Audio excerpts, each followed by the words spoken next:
ನಮಸ್ತೆ. TV 24 news ವಾಹಿನಿಗೆ ಸ್ವಾಗತ. ಸರ್ಕಾರಿ ಹಿರಿಯ ಪ್ರಾಥಮಿಕ ಶಾಲೆ ಇಳೆಹಳ್ಳಿಯಲ್ಲಿ 80ನೇ ಸ್ವಾತಂತ್ರ್ಯ ದಿನಾಚರಣೆಯನ್ನ ವಿಜೃಂಭಣೆಯಿಂದ ಆಚರಣೆ ಮಾಡಲಾಗಿದೆ. ಎಸ್ಟಿಎಂಸಿ ಅಧ್ಯಕ್ಷರು ಆದ ವಿಶ್ವೇಶ್ವರ ಕುಣಬಿ ಅವರ ಅಧ್ಯಕ್ಷತೆಯಲ್ಲಿ ವಂದೇ ಮಾತರಂ ಗೀತೆಯೊಂದಿಗೆ ಧ್ವಜಾರೋಹಣ ನೆರವೇರಿಸಲಾಗಿದೆ. ವಿದ್ಯಾರ್ಥಿಗಳು, ಶಿಕ್ಷಕರು, ಪಾಲಕರು, ಪೋಷಕರು ಹಾಗೂ ಗ್ರಾಮಸ್ಥರು ಧ್ವಜಕ್ಕೆ ಗೌರವ ಸಲ್ಲಿಸಿ ರಾಷ್ಟ್ರಗೀತೆಯನ್ನ ಹಾಡಿದ್ರು.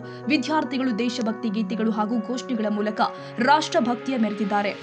ಗಣೇಶ ಸುತ್ತಿಯೊಂದಿಗೆ ಕಾರ್ಯಕ್ರಮಕ್ಕೆ ಚಾಲನೆ ಕೊಡಲಾಗಿದೆ. ಮುಖ್ಯ ಶಿಕ್ಷಕ ಚರಣ್ ಎಆರ್ ಅವರು ಎಲ್ಲರನ್ನ ಸ್ವಾಗತ ಮಾಡಿದ್ರು. ಬಳಿಕ ವಿದ್ಯಾರ್ಥಿಗಳಿಂದ ವಿವಿಧ ಸಾಂಸ್ಕೃತಿಕ ಕಾರ್ಯಕ್ರಮಗಳು ಕೂಡ ಜರುಗಿದವೆ. ಕಾರ್ಯಕ್ರಮದಲ್ಲಿ ಶಿಕ್ಷಕರು ಆದ ಚಿತ್ರಾ ಹೆಗಡೆ, ವಾಸು ಸರ್, ಶಶಿರೇಖಾ ಮತ್ತು ಮುಖ್ಯ ಶಿಕ್ಷಕ ಚರಣ್ ಎಆರ್ ಅವರು ಸ್ವಾತಂತ್ರ್ಯ ದಿನದ ಮಹತ್ವವನ್ನ ವಿವರಿಸಿದ್ದಾರೆ. ಇತಿಹಾಸ ಓದದವ ಇತಿಹಾಸವನ್ನ ಸೃಷ್ಟಿಸಲಾರ ಎಂಬ ಸಂದೇಶದೊಂದಿಗೆ ಮುಖ್ಯ ಶಿಕ್ಷಕರು ಸ್ವಾತಂತ್ರ್ಯ ಹೋರಾಟದ ಹಲವು ಮಹತ್ವದ ಅಂಶಗಳನ್ನ ವಿದ್ಯಾರ್ಥಿಗಳಿಗೆ ತಿಳಿಸಿದ್ದಾರೆ. ಎಸ್ಟಿಎಂಸಿ ಅಧ್ಯಕ್ಷ ವಿಶ್ವೇಶ್ವರ ಕುಣಬಿ ಅವರು ಕಾರ್ಯಕ್ರಮಕ್ಕೆ ಶುಭ ಹಾರೈಸಿದ್ರು. ಶಿಕ್ಷಕಿ ಚಿತ್ರಾ ಹೆಗಡೆ ವಂದನಾರ್ಪಣೆ ಸಲ್ಲಿಸಿದ್ರು. ಶಿಕ್ಷಕಿ ಶಶಿರೇಖಾ ಅವರು ಕಾರ್ಯಕ್ರಮವನ್ನು ನಿರೂಪಿಸಿ ಯಶಸ್ವಿಗೊಳಿಸಿದ್ರು. ಎಸ್ಟಿಎಂಸಿಯ ಅಧ್ಯಕ್ಷರಾದ ವಿಶ್ವೇಶ್ವರ ಕುಣಬಿ ಅವರಿಗೆ ವೈಯಕ್ತಿಕವಾಗಿ ಎಲ್ಲ ಶಿಕ್ಷಕ ವೃಂದದ ಪರವಾಗಿ, ಮಕ್ಕಳ ಪರವಾಗಿ ಧನ್ಯವಾದಗಳನ್ನು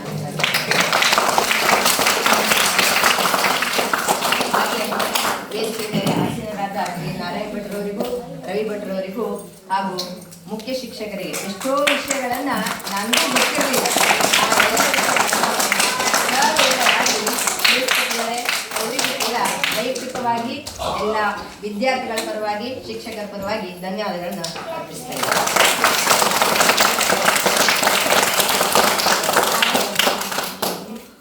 ಕಾರ್ಯಕ್ರಮದ ಯಶಸ್ಸಿಗೆ ಭಾಜನರಾದಂತಹ ನನ್ನ ಸಹೋದ್ಯೋಗಿ ಮಿತ್ರರಿಗೂ, ಪಾಲಕರಿಗೂ ಹಾಗೂ ಪತ್ರಿಕಾ ವರದಿ ಕ್ಷಮಿಸಿ ಸರ್, ಅವಾಗ ನಾನು ಹೇಳಿಲ್ಲ, ಪತ್ರಿಕಾ ವರದಿಗಾರರಿಗೂ ಹಾಗೂ ವಿದ್ಯಾರ್ಥಿಗಳಿಗೂ ಧನ್ಯವಾದಗಳನ್ನು ಅರ್ಪಿಸ್ತೇನೆ.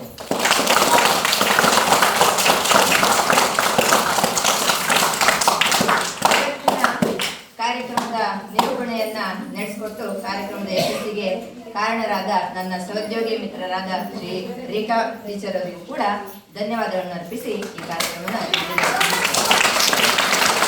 ವಿದ್ಯಾರ್ಥಿಗಳು, ಶಿಕ್ಷಕರು, ಪಾಲಕರು ಹಾಗೂ ಗ್ರಾಮಸ್ಥರ ಸಕ್ರಿಯ ಭಾಗವಹಿಸುವಿಕೆಯಿಂದ 80ನೇ ಸ್ವಾತಂತ್ರ್ಯ ದಿನಾಚರಣೆ ಅರ್ಥಪೂರ್ಣವಾಗಿ ಜರುಗಿದೆ.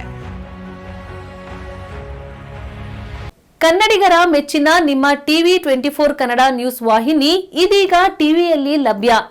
ಕರ್ನಾಟಕ ಮತ್ತು ದೇಶ ವಿದೇಶದ 360 ಡಿಗ್ರಿ ಸುದ್ದಿ ಹಾಗೂ ಉತ್ತರ ಕರ್ನಾಟಕ, ಬೆಳಗಾವಿ, ಬಾಗಲಕೋಟೆ, ಧಾರವಾಡ, ಹಾವೇರಿ, ಗದಗ, ಬಿಜಾಪುರ ಜಿಲ್ಲೆಯ ಕ್ಷಣ ಕ್ಷಣದ ವಿವರವನ್ನ ಪಡೆಯುವುದಕ್ಕೆ ಟಿವಿ 24 ಕನ್ನಡ ನ್ಯೂಸ್ ವಾಹಿನಿಯನ್ನ ಲೈಕ್ ಮಾಡಿ, ವಿಡಿಯೋಗಳನ್ನ ಶೇರ್ ಮಾಡಿ, ಕಮೆಂಟ್ ಮಾಡುವ ಮೂಲಕ ನಮ್ಮ ವಾಹಿನಿಗೆ ಸಹಕಾರ ನೀಡಿ ಮತ್ತು ಚಾನೆಲ್ ಅನ್ನ ಸಬ್ಸ್ಕ್ರೈಬ್ ಮಾಡಿ. Thank you.